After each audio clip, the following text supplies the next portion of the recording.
I love that there's still such a crowd here. Got some super fans in the front row. They've been here all day. Awesome.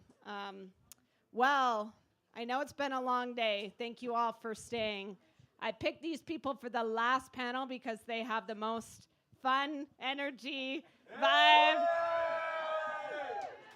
And everybody needs to pick me up in the afternoon. And they're joined by Jared Garcia. Like they're all their hands in the air and he's just sitting there. Thank you for being here. Want to start out, I had planned to read people's bios, but we don't got time for bios today. So want to start out by just having you each first, just 30 seconds, your name, the organization you represent, and then we'll get into stories that brought you here. So maybe on the far left. With me, huh? What's going on, good people? If I'm nervous, it's because I'm the rookie in the room. Don't be too hard on me. I'm Henry Dillard. I work for an organization called The Last Mile. I'm the senior remote instructor. Yep. We do dope work, man. This team of individuals, remote and virtually, to our DOC classrooms, and deliver tailored instruction to our students to kind of, assist them along with our curriculum offerings. All right, so let's make sure that Henry feels a lot less nervous. Everybody say, hey, Henry! Woo! Yeah, bro. Hey, look, well, we were just talking about, like, we're going to have a time of our lives up here. Now, if y'all don't have fun with us, that was on y'all. But I promise you, I'm about to have fun over the next, how long we got? We got 45 minutes? We got the next 45 minutes or hour and a half. It depends on how long we got the place. Anyway, my name is Marcus Bullock. I'm the CEO and founder of Flick Shop and the Flick Shop School of Business. Most recently, we launched a nonprofit where I'm the executive director called Perspectives Partnership, where my big goal is trying to figure out how to be able to bring 100,000 formerly incarcerated people into the tech and knowledge-based industries. My name is John Jackson. I'm the CEO of Hustle 2.0, a cognitive behavioral training program creating a pathway for people who are incarcerated to go to college and change their lives and interrupt generational cycles of incarceration. Woo! My name is Shelly Winna, former Microsoft, now founder of Winner's Circle, an digital in-prison rehabilitative and workforce development program. I'm Jared Garcia. I'm the executive director of the Utah Department of Corrections. Awesome. I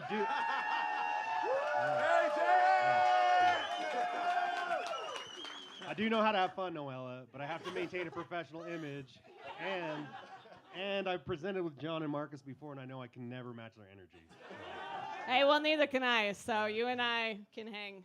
But thank you so much, seriously, for being here. It means so much to me personally, to the people in this room, to the state, to have the leader of corrections here with us today. You play such an important role in the system, so thank you for making the time. I know you got a lot to do, so thank you for showing up. All right, I want to start this panel with some stories. Stories are how we make change, and I want to start with John. John, can you briefly tell us about your journey to incarceration and how prison programming helped you find a path out?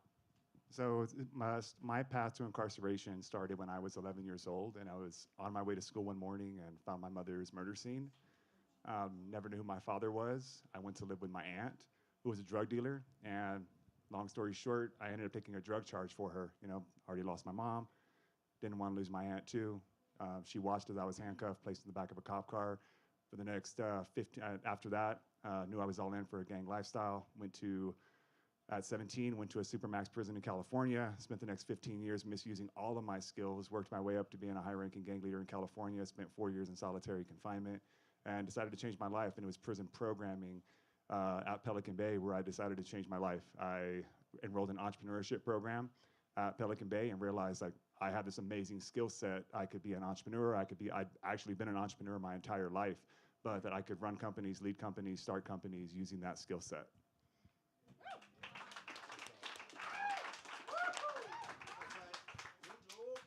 Now to you, Shelly. Shelly, I love your story. Can you briefly tell us what led to your incarceration and journey to finding employment post-release? Yes. So what led to my incarceration, I ended up becoming a product of my environment. I grew up with a father that was an addict, in and out of prison most of my life, was a drug dealer, and that's exactly what I did. I followed in his footsteps and ultimately was arrested. Right after my arrest, I found out I was pregnant and knew that I needed to change my life, not just for myself, but for my son, because I didn't want to be the same type of role model to my child that my father was to me. And um, so getting out of prison, fast forward, getting out of prison, I had a big dream of working in tech, sorry, and you know, not the easiest industry to get into when you have a criminal record, but I was relentless. And but yeah, I faced a lot of barriers because once they ran the background check, I ended up getting a job offer, and then they rescinded my job offer when the background check was run. So needless to say, you know, it felt like I was being put on a pedestal just to get knocked down. It was very hard to deal with, but yeah, I have more to the story, but I'm not going to get into that yet. Well, we are going to come back to that Yes. because the details really are inspiring. Marcus, tell us briefly about your journey to the justice system and why you started Flick Shop. You know, I love a good moderator that leads with always saying, "Can you briefly, bro? You got 2 seconds. You got 30 seconds. Don't be up here dominating time." You know, interestingly enough, I mean, I just grew up around the way. I grew up in the hood, and where a lot of the crimes they were like blurred, and so I was 15 years old, and I made a horrible decision to carjack a man in a shopping mall parking lot. My mom wanted to keep me away from crimes like this, and she was intentional about trying to move us in different neighborhoods, but it just didn't work. I ended up getting arrested for that carjacking the very next day. I got certified as an adult. They sent me over to Fairfax County Jail. I was a young kid, 15 years old, and I was in a jail, and it was crazy because all the people that were there, they were like me, and they were like the dudes who we used to hang around on my block around the way. So I wasn't nervous about any of those things. But when they sentenced me and I stood before the judge and he gave me 8 years in maximum security prisons, that was a life-changing moment. And not because he gave me an 8-year sentence, because I was still 15 years old, and I raised my hand in the middle of court, true story in my transcripts, and I said, "Your Honor, I understand this whole 8-year for the carjacking thing, but I don't know if someone told you, but I just got bumped up from JV to varsity on my high school basketball team. So I'm gonna go ahead and go back and play in the state championships against Sherwood, and we can come back and revisit this whole 8-year thing later." The judge almost did what some of y'all did just now, was just laugh at me. But he just looked at me confused. He's like, "Young man, clearly you don't understand the magnitude of what's happening here today. So I'm going to remand you to the custody of the sheriff while I call this next case." I went back to the pod, and again, I was still a 15-year-old kid. So I knew I was going to come home every weekend. I would tell my mom, like, "Yo, look, you think a judge is going to keep me here through Christmas? You think you're going to keep me here through, like, Easter? This is not possible." But 2 years later, into that prison sentence, after moving to a few different prisons, I was walking around the prison rec yard with my boy Danny B. And Danny B told me he had been there for 31 years. I'm 17 years old now, just been in prison for 2 years, and now that was the actual day I had gotten sentenced. I immediately turned into a wreck. I was no longer a kid. I was ready to run my time up and go for everything. I'm like, "Oh yeah, y'all got me out here. I'm ready to go to war." And the reality of it is that my mom came and loved on me super hard in that moment. She made a promise to me in the prison visiting room. She told me, "Marcus, I'm not going to let your hand go because I don't like the attitude that you're taking. I'm going to make a promise to write you a letter or send you a picture every day for the remaining 6 years of your prison sentence until you come home, because I want you to feel the love that's waiting for you on the other side of this prison cell." My mom, shout out to my mom. She's my superhero. She saved my life that day in the visiting room, because the mail that she would send to me every day, and if you ever spent any time in prison, you know that mail call is the singular time that means the most to everyone there. And my mom kept me connected in a way that allowed for me to be able to come home and try to figure out how to forge my success path after prison. And I'm only sitting here as a vehicle to share what happens at the power of love and compassion and what empathy can do for people that look like me or grew up in the neighborhoods I grew up in. And Henry, you and I are meeting for the first time. I'm very familiar with the work of The Last Mile, but we had another panelist coming out who there's lots of flight issues, ice storms, not able to make it. And so Henry was able to make it. So I haven't heard your story, but if you could share with us. For sure. I'm sharing in much the same as the rest of the panel, at-risk youth. I'm passionate about that because I was one. I lost my father when I was 2 years old. I had a mother that was an addict. And I had a neighborhood that like pretended to care, and so they embraced us. We ran the streets, started getting into trouble, and it started right there as a juvenile. I got incarcerated when I was 14 and sent to school in Philadelphia called Glen Mills, where I got into sports and some other things that kind of started to change the way I thought about myself. But then at 16, I ended up coming home, back to the same neighborhood, the same environment, and I really couldn't shake it. By the time I was 17, I was um, getting incarcerated for the next 25 years for aiding and abetting in a crime that ended up in a man losing his life. Um, my journey in prison was a little bit different because I didn't go to prison bad. I just was mad. I had just had a 1 year old daughter, and one of the driving forces in me getting through that 25-year incarceration was the thought that I had to have something to develop something to get to my daughter. It wasn't going to be finances. And so I started pouring myself into books and things like that that set me on an educational path that eventually led to me acquiring my associate's degree. And then that last year, thank you. It was hard work for sure. And then that last year, that 25-year incarceration, I met TLM, the last mile. And that kind of changed my life, set it on a completely different path. Because I didn't know anything about computers. When I walked in that room and saw computers on the desk, I was like, oh my God, we ain't gonna get through this. But but it worked out for the better. I came home, pursued some certifications, got my bachelor's degree, ended up working for TLM, and the rest is kind of history. We just been helping to pave the way for others in the same way that it was paid for us. For sure, for sure. Thank you. And Jared, your background's a little bit different than the other panelists on here. Your whole career has really been in law enforcement, and I've worked with a lot of law enforcement officers throughout my career, and I'm always curious about why people choose to become a police officer to begin with, and so I'm hoping you can talk a little bit about your background, why you chose this profession, and why you now choose to do what I think is a very difficult job, which is leading the Department of Corrections. Yeah. Yeah, I'm as nervous as you because I'm looking around for my exit route and there isn't any. But no, I think what they talked about is similar in the fact that we're all a product of our environment, right? And so I grew up with a grandpa who was a law enforcement officer in Tooele, Utah. Many of you probably don't even know where that is. But he was very proud to be one of the first Latino police officers in our state. Yeah. Um, and this was at a time where it wasn't popular for him to do that.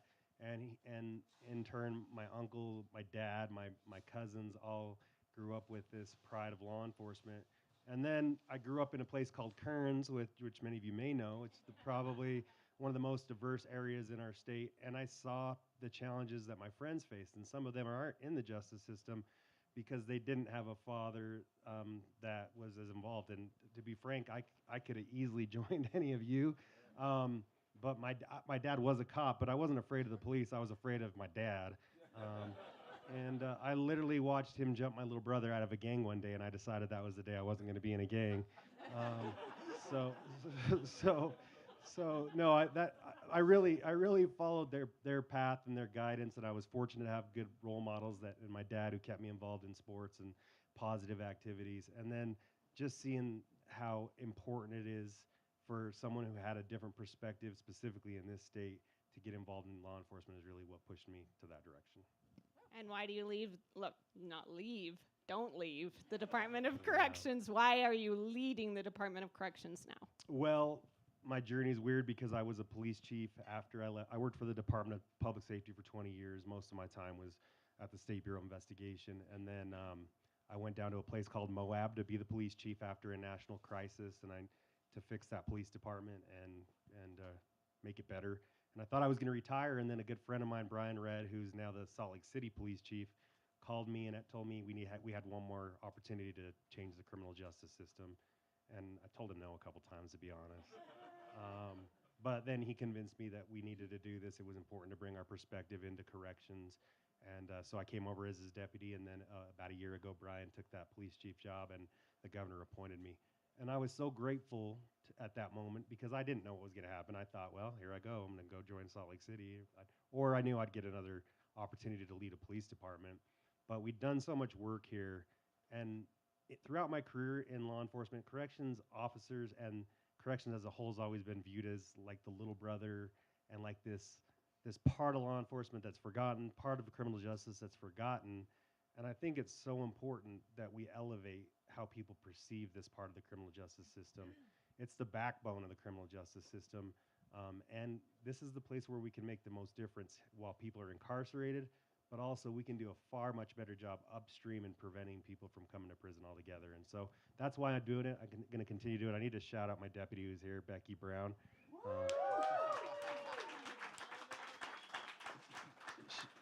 Yeah, thanks, Becky. Becky is amazing. We have an amazing team, and we all care about people, and we care about public safety, and so that's why I'm going to continue to do it, at least through the governor's term. So. And beyond. Thank you for sharing your journey. I want to turn now to post-release. So we talked a little bit about path to incarceration. As Jared mentioned, lots of themes starting in childhood. That's so common. Starting with wanting to belong, wanting to be loved, so common. You don't feel that. That's a basic need. You're going to try and find people who are going to give you that, right? No matter who you are. But now, all of you, obviously, not incarcerated anymore. But some challenges post-release. And I want to start with you, Marcus. After getting out of prison, talk about what it was like to try to find a job. Oh, yeah, that was a wild time. You know, I was 23. Yeah, that was wild. I'm 23 years old. I just served 8 years. I can't even really explain where I've been for almost the last decade of my life. My last grade completed was the 9th grade, and I still had the audacity to go out there and just think, I felt like I was going to be able to go get jobs. I mean, I talked about it on the rec yard, you know what I mean? I'm like, yo, I'm going to work here, I'm going to do this. I've been reading books, I've been playing the stock market game, you know what I mean?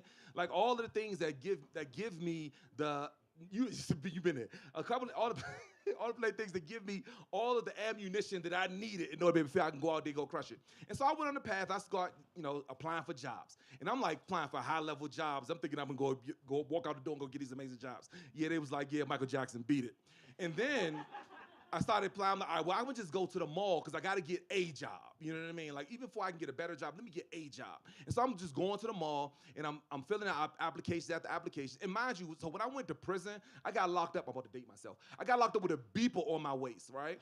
I came home, there was the internet. Like, it was crazy. And so it was like, yo, fill out the app, like you got to use the app to to apply for the job. I'm like, well, I need the app so I can fill out the application. They was like, well, you got to use the app on the thing. So I'm like, well, how do I get the app? Mind you, they talking about an application on software. I'm thinking about the job application, just complete disconnection, even in the way that people were communicating with me when I came home from prison. I started to apply for all these jobs, and everybody told me to kick rocks. 41 jobs told me no.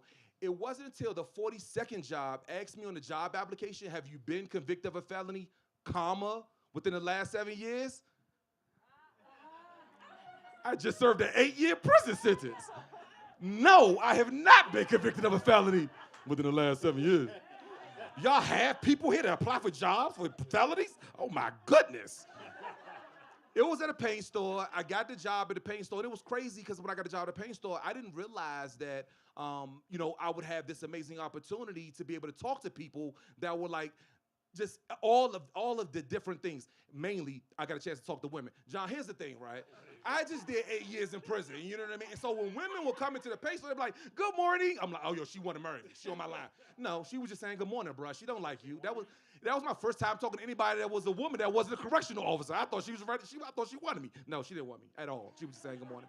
Anyway, I'm the friendly guy. I'm like, yo, what are you painting, Miss Johnson? You painting your kitchen blue. Oh, my goodness. She's like, well, Marcus, you look friendly. How much would you charge to paint my kitchen blue? Miss Johnson, we just sell to pay him. I'm going to sell you this kitchen so you paint your own kitchen. And say you just pay so you paint your own kitchen. The interesting thing was the entrepreneurial brain of people who come out of communities, especially the sales I come out of. The interesting thing was I saw a very interesting opportunity because customers that were painters were coming into the paint store and they were nervous about this bubbling economy that was shifting, and they were nervous about getting laid off from work. And I'm like, yo, this is crazy because you know how many Miss Johnson's gonna come in and ask me to paint their kitchens? A light bulb goes off and I'm like, yo, my bruh, if you willing to paint this kitchen for me, the market price is $400. If you can do it for me for $350, lock my name in your phone with the money bag emojis. We ain't friends. If I call you, it's about a bag. Miss Johnson, I'm gonna still paint your kitchen for you for $400. I get it done this afternoon, blah, blah. They would say, both of them would say, yes, he would pay the kitchen. He get paid the $350. Miss Johnson paid me the $400. I get the $50. Everybody eats. Over time, I have so many of these customers that will come to the paint store. I'm like, yo, I could quit this paint. I could quit working at the paint store and just run this painting business full time. I ended up growing this painting business to a point where we started bidding on projects, and I would win a contract that would change my entire life to be able to paint the Baltimore-Washington International Airport. Well in my behind off. They like, you know how to read architectural plans? I'm like, yeah, I know how to read architectural plans. They were like, yo, are you MBE certified? Yeah, I'm MBE certified. What is MBE certified? It allowed for me to be able to trudge my own path, learn how to be able to believe in myself that I could do something that I talked about in the rec yard for many, many years. And then before I knew it, out of the 18 employees that we hired, the first 16 of them all had felony convictions just like me. I went from being the job seeker to the job giver, and now these women and men have sustainable employment where they can come in and they can feel happy and excited about a place to be able to work. My friends in prison, they were writing me, they're like, yo, bro, you need to figure out a way to be able to send us some pictures because you're out there living your best life and you act like you don't remember when your mother was seeing you pictures when you was in here. I ended up taking a bunch of cash out of that construction company, and I invested in launching my now tech company called Flickshop. And our app Flickshop that we developed that has our first customers, where our direct-to-consumer customers, allowed our users the ability to take a picture, add some quick text, press send, and for 99 cents, we will print that picture and text on a real tangible postcard and ship it to any person in any prison anywhere in the country. It allowed me to be able to help family members stay in communication and community the same way that my mother did for me. And like my mother saved my life, I'm excited that over now 185,000 users later, we're able to connect people all around the country. All right, amazing. We're going to go back to Shelley. One of the things Marcus highlighted is the digital divide that sometimes people have upon release. Great careers in tech, but if you haven't been able to use tech while you're incarcerated, may not have the skills to have those jobs. And so, Shelley, hoping you can tell us a little bit more about your career into tech and how that happened. Yes, so like I said, when I got out of prison, I had done a lot of rehabilitation while I was incarcerated, before my incarceration and even after when I was out on pretrial. And so by the time I left prison, I was completely transformed, and I hit the ground running. I aimed high, wanted to work in Microsoft, like I had mentioned. Went and applied to work at the Microsoft retail stores when they were still around. And for me, it was easy because it was low-hanging fruit, didn't require a college degree. At the end of the day, it's still Microsoft. I figured if I can get my foot in the door there, then I can work my way into corporate one day, making the big bucks. But yeah, when I filled out the application, they called me back for an interview, went in for the interview, killed it. They hired me right on the spot, filled out the background check information, and ultimately they rescinded that job offer. But I just so happen to live in a very progressive city, San Francisco. Anybody heard of San Francisco? And they have a very progressive, incredible law called the Fair Chance Ordinance. Has anyone heard of it? Oh, wow. Okay. So it's a special law that San Francisco created that helps people with criminal records break into, not get discriminated against. It protects them. And so I leveraged this law to fight the tech giant, and I ended up winning. And yes, woo! And there was a lot of fear. There was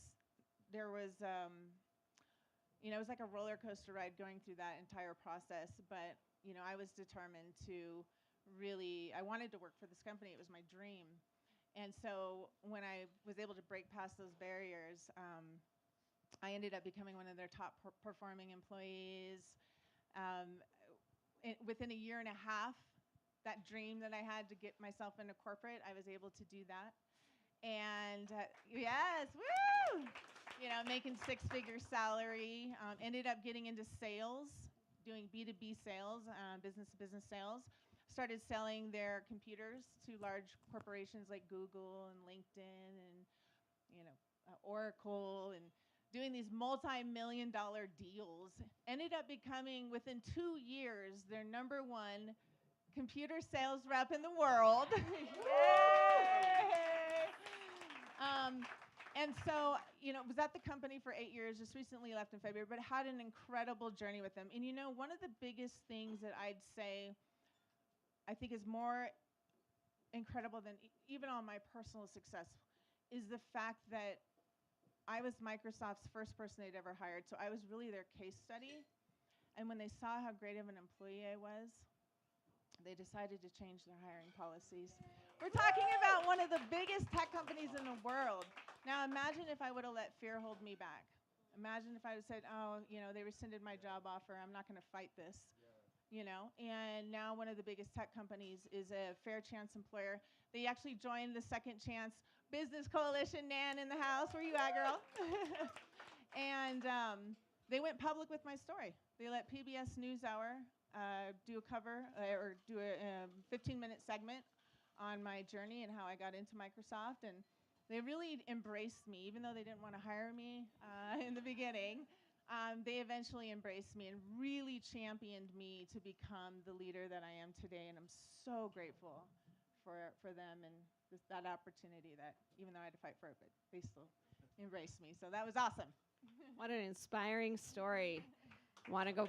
Yes, give it. Come on, a little bit more applause for the top global salesperson in the world. Want to go back to John. John, you and Shelly have a connection on this panel. You were incarcerated, and you actually heard about Shelly when you were incarcerated. So tell us about that, and then explain to everybody why other employers should take a chance on, not take a chance, invest in people who are formerly incarcerated. My connection to Shelly starts with Kat, who's the founder of multiple organizations that serve in prison, one of them which was Defy Ventures. And this was a program that came to Pelican Bay, and at the time we didn't have any programs up there at Pelican Bay State Prison, which was a supermax.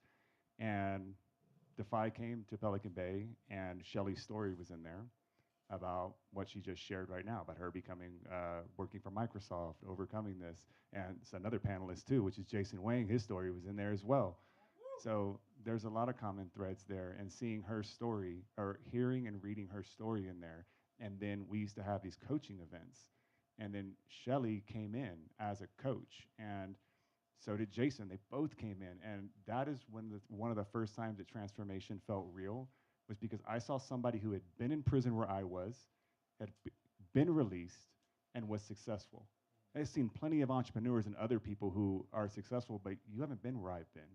It's easy for you to say that I can do it, but for Shelly or Jason or Ken or Marcus to say you can do it, that hits different.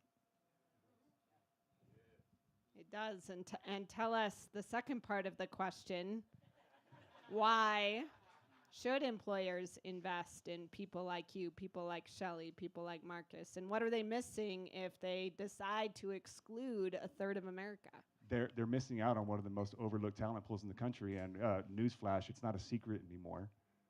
And if you look around this room and you see the people who are on this panel, the people who are sitting in the audience who are panelists today, they are CEOs, executives running million-dollar companies, leading employees, leading teams. That's what you're missing out on. You're missing out on the loyalty. You're missing out on this amazing transferable skill set that people have gained. You can't get this stuff at any college or university. I don't care if you went, I don't care if you went to Harvard, Yale, good for you, that's awesome, yes. But you know what? The stuff that you learn in prison, the stuff you learn in the streets, you can't get that anywhere. And that transferable skill set that Shelly took, learned selling drugs, and then taking that to Microsoft to become the #1 salesperson in the world, that's what you're missing out on. So you keep passing up on it. You keep passing up on that talent. There are plenty of companies out there who are investing in that workforce. So I want to go back to Jared now. Lots of challenges post-release in employment. Tell us about what the Department of Corrections does during and after incarceration to help people find jobs. First of all, I have to say I found out we have something in common, Shelly, because I was the #1 salesperson for Gateway Computers when I was 18 years old. pretty funny. Yeah. We do a lot of things. I mean, I think it starts with assessment, right? And that's why I don't know if Sean left or not, but Hosman. But we have to assess people correctly from the beginning and find out where maybe they have some challenges. Maybe they're illiterate. Maybe they need to learn how to read. So what's the highest level of education they did achieve? And then what do they want to achieve, right? And we also need to help people to build confidence to know that the sky is the limit. They don't have limits that they've maybe imposed on themselves. So it starts with assessment, and it starts with partnership, and then creating opportunities to connect people to resources. Internally, though, we're constantly looking for ways to provide skills that people need. So we partner with our local school districts. We partner with higher education. We have Utah Correctional Industries, which builds furniture. They have an auto shop. They do printing. You name it. We're continually trying to add to those opportunities. And we are trying to provide more opportunities in the digital era where people are learning how to use computers and technology. That does create its own set of challenges that we have to constantly work through.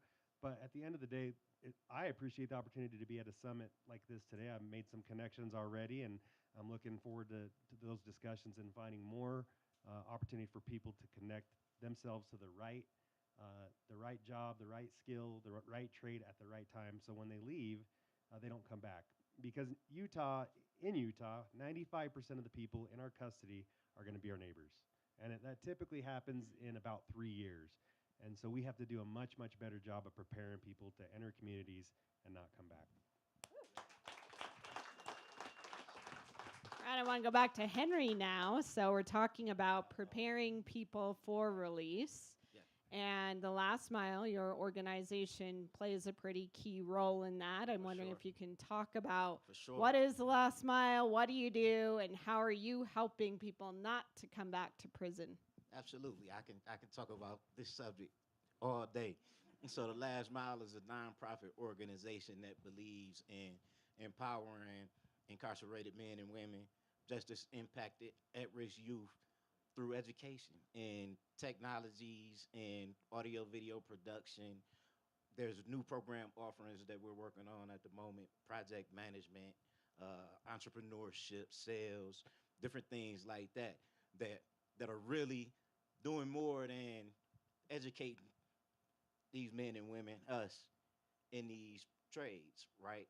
They're building up. They've created a community that actually builds people up, makes individuals believe in themselves, believe in their ability to, further educate themselves, believe in their ability to learn things that they probably never thought they could.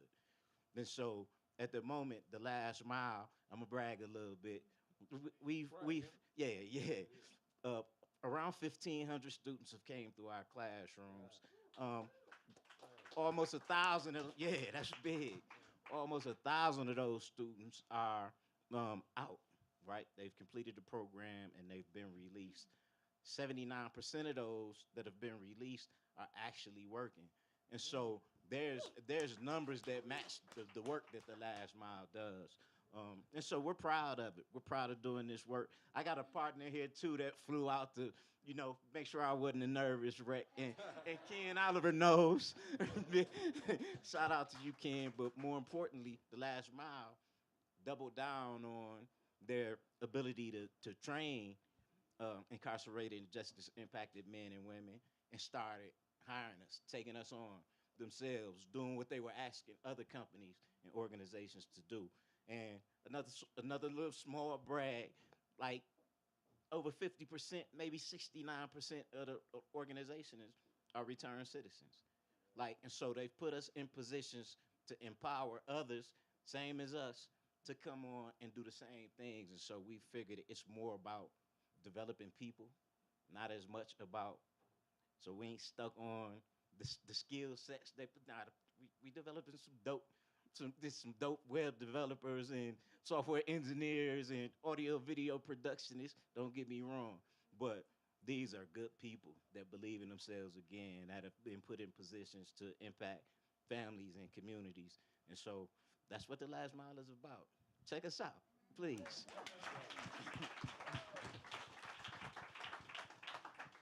All right, I want to go back to you, John. All of you were selected for this panel because you have some link to prison programming. You found a program in prison that changed your life.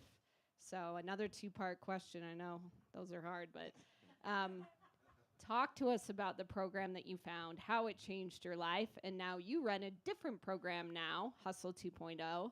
Second part of the question, tell us what you do at Hustle 2.0. The program that I found, or that found me, was called Defy Ventures, and the founders right here, Catherine Jackson.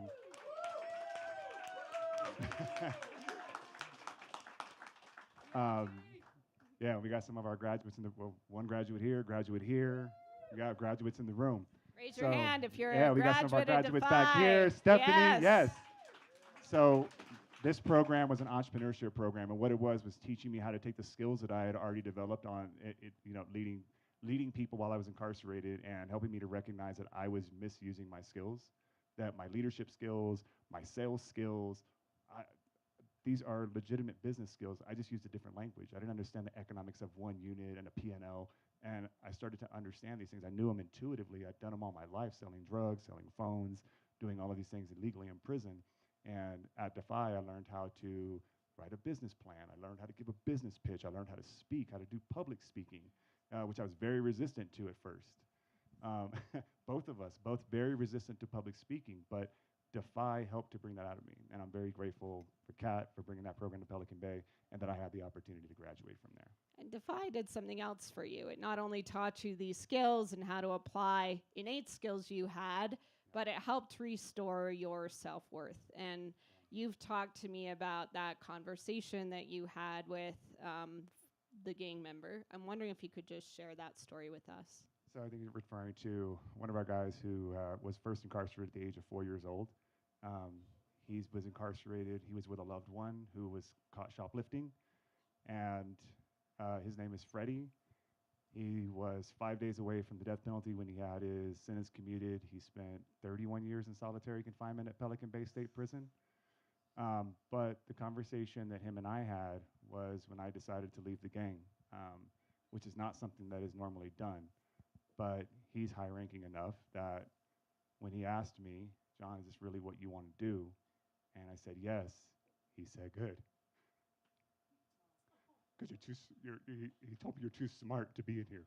You could do so much more with your life. He will never go home. He has life without parole. And that moment with him, even though I was terrified, to say yes, really helped me to see the value that I had in myself, and that I could use my leadership skills to do more than what I was currently doing. That was meant to do more than just die in a box.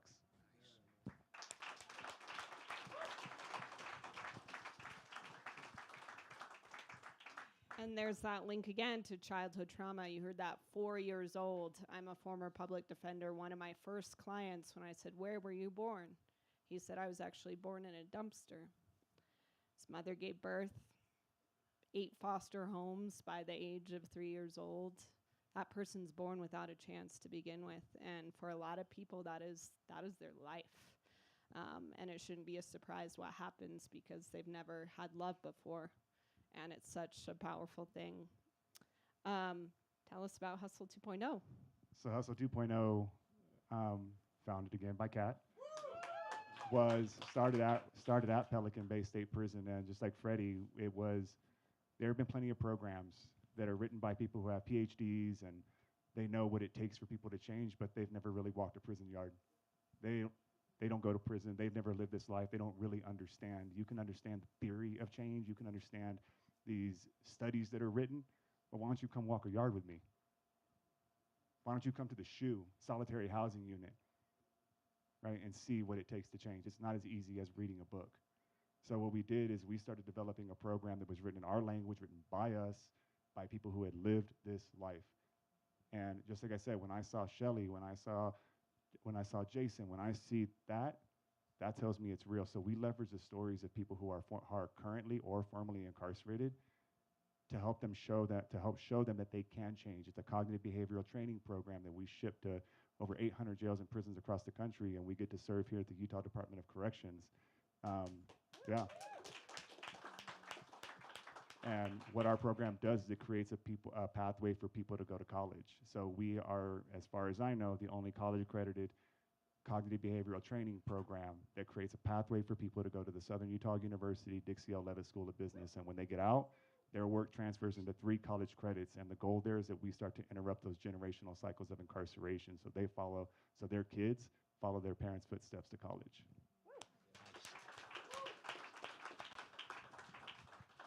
I want to go back to Jared now.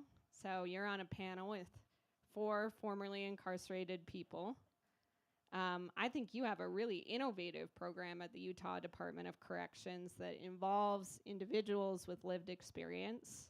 I don't think I know of another program like it maybe in the country. Talk about it.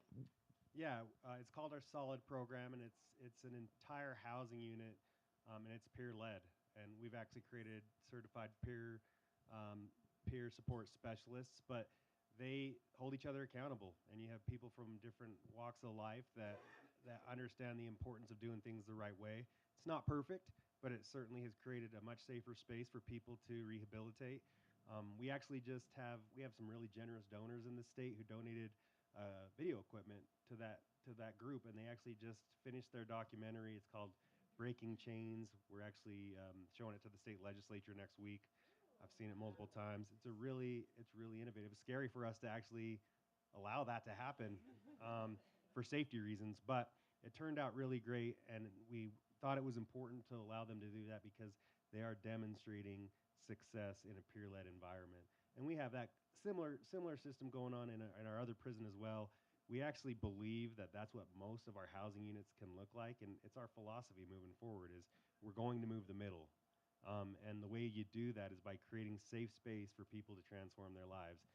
Unfortunately, there's going to be bullies and predators and enablers. They exist in the community, they exist in prison, and we're going to create space for them away from the middle, and we're going to continue to provide them opportunities to join the middle, but we have to allow people opportunity to be successful. So we're very proud of this, and we're going to continue to expand it as much as we can.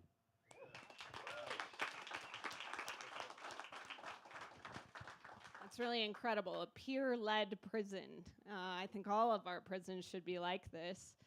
Follow-up question for you. When we first met many years ago, never thought that I would be sitting here with you and you would be talking about a peer-led prison.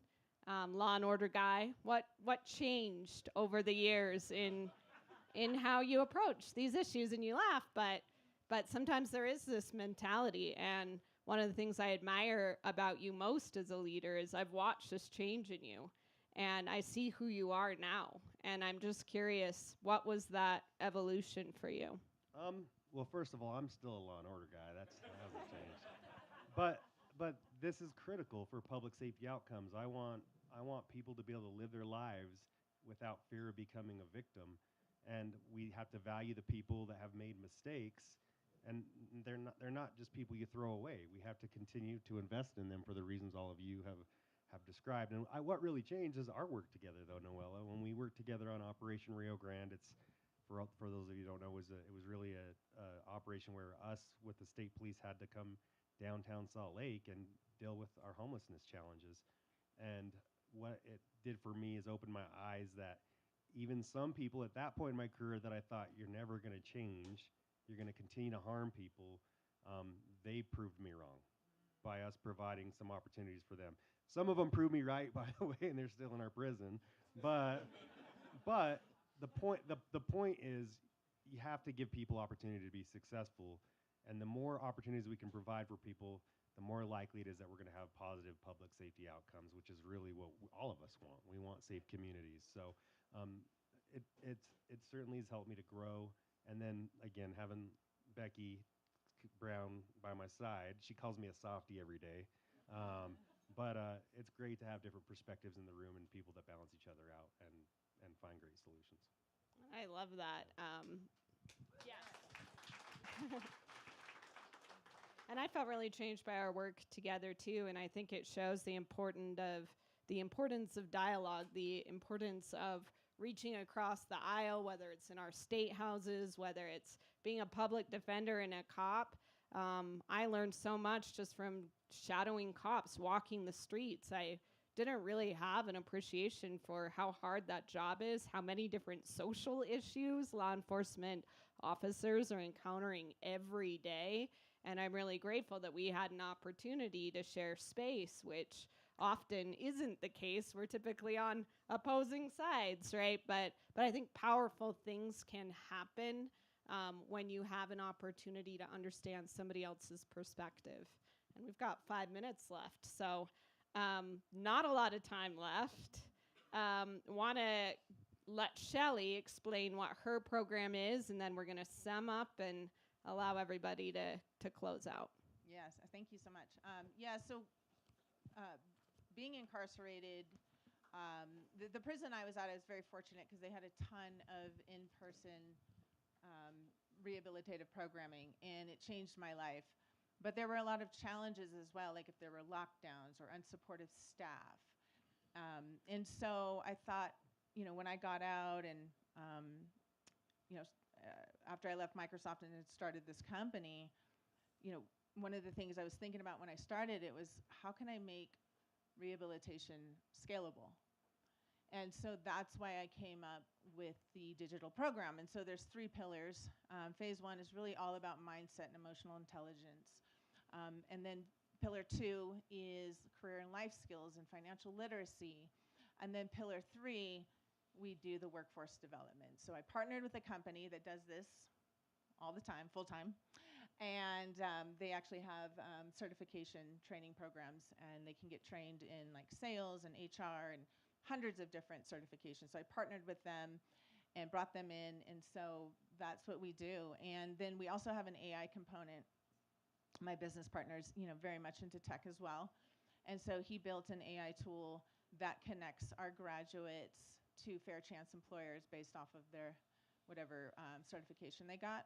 But we also offer wraparound services and solutions built into this as well. So just trying to do everything that we can to make rehabilitation accessible, not just in the US, but globally. And whatever prisons that can support my program, my goal is to be in every prison that I possibly can globally within the next 5 years. So, and plus, having somebody with lived experience, creating a program, and I think it just hits different too with the incarcerated population.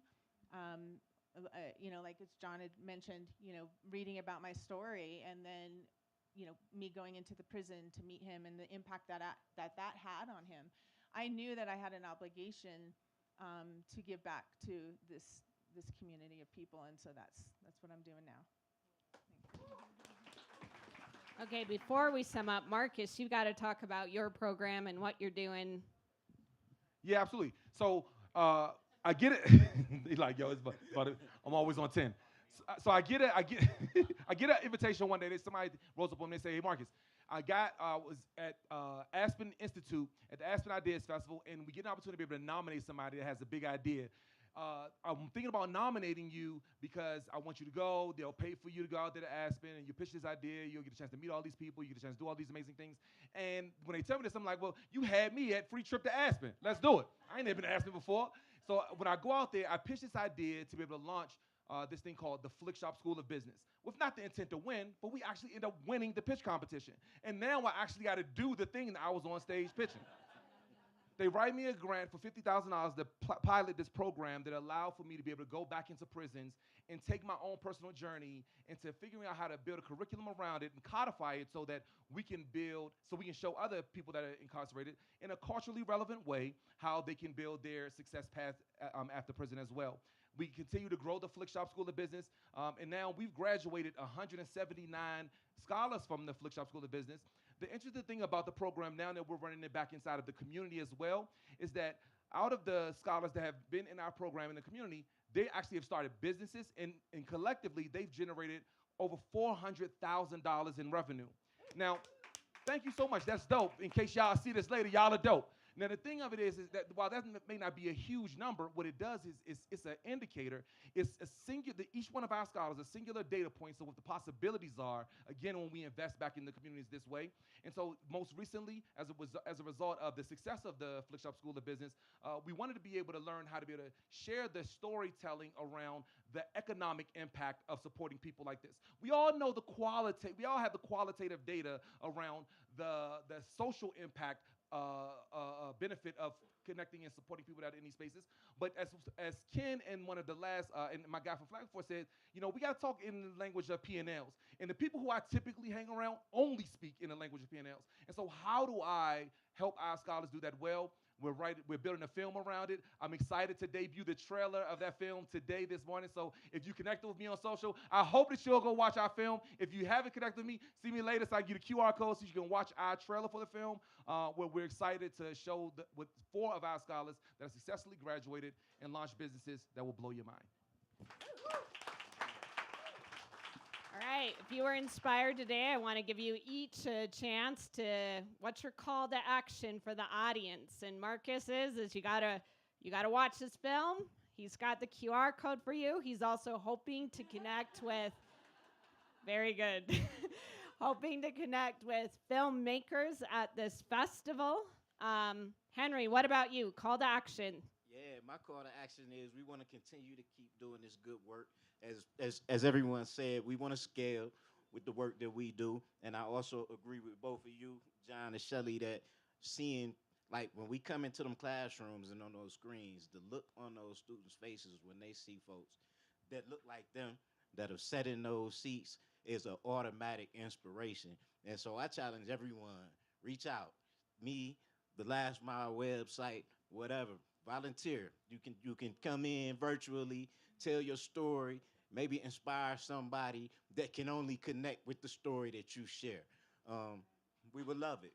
So everybody's welcome, please. Get involved. Learn about the last mile. Volunteer. Everyone can volunteer in a prison. Reach out.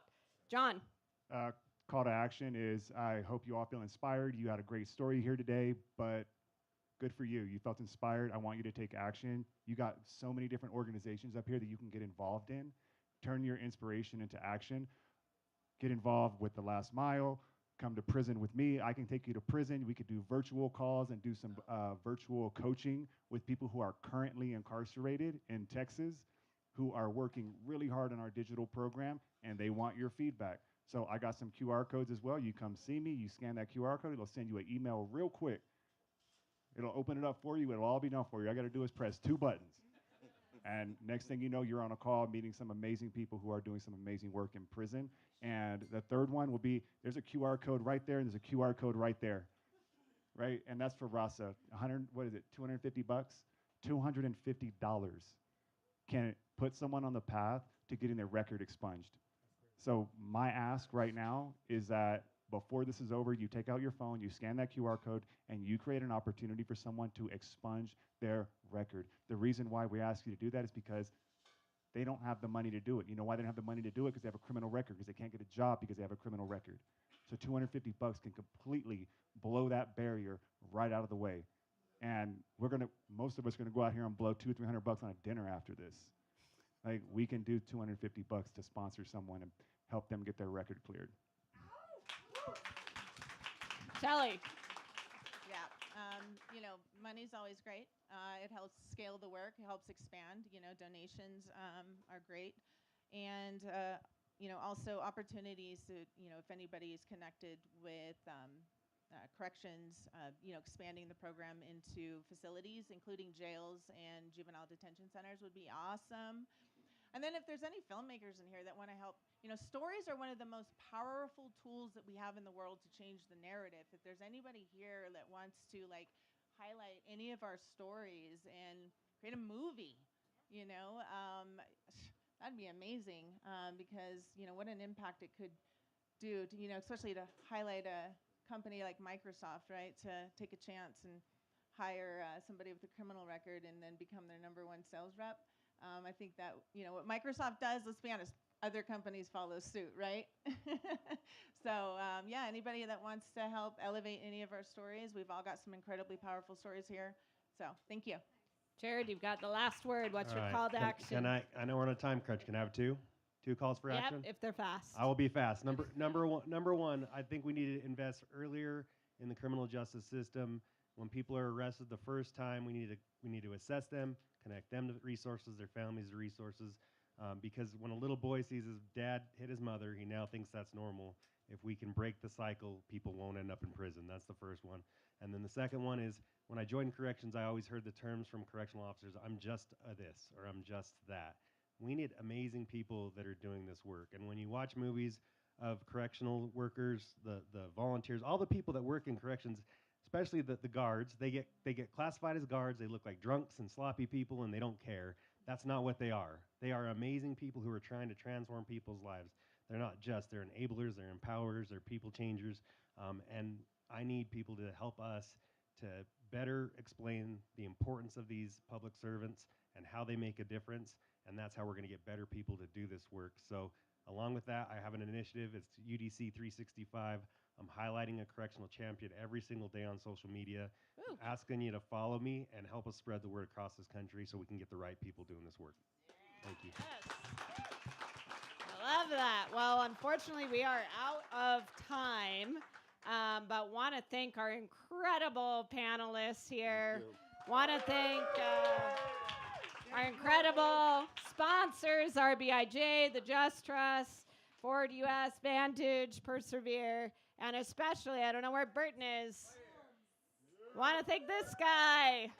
We would not have had this space. We would not have had this event had it. Oh, I don't know. He's saying something. Oh, we've got an important guest here as well. So we got to wrap up. But thank you. Natasha Leone from Orange is the New Black is here. Do not stand up. We're going right into the next thing except you all. Ken. Awesome.